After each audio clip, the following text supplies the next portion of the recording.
voilà ñoo ngi ni buntu kër Ousmane Sonko voté na ba noppi léegi ma bàyyi leen ak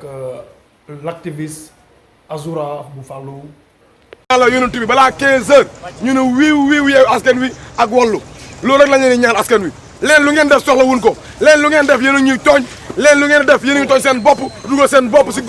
président nee na d'ici 2 ans yii ñëw Sénégal dina dund si ay jamono yu métti te ñu ngi koy dund ba mu ko waxee daaw la woon dama ngeen xool image yooyu te ñu ngi koy dund nag bàyyi leen Macky Sall mbaam xuux la kooku baaxul ci àdduna baaxul ci garab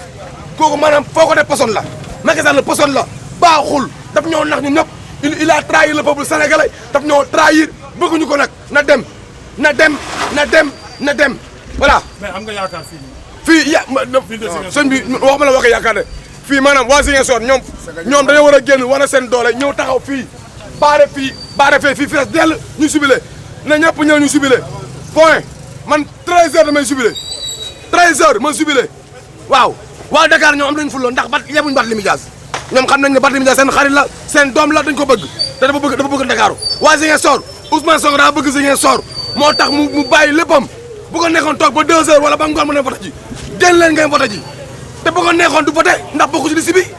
bokkul lañ ko dindi mais dafa ne moom citoyen la comme tout le monde comme man comme kii comme kële génn leen ngeen vote ji Macky Sall moomu réew mi Ndaye moomu réew mi Baye moomu réew mi wasalaam.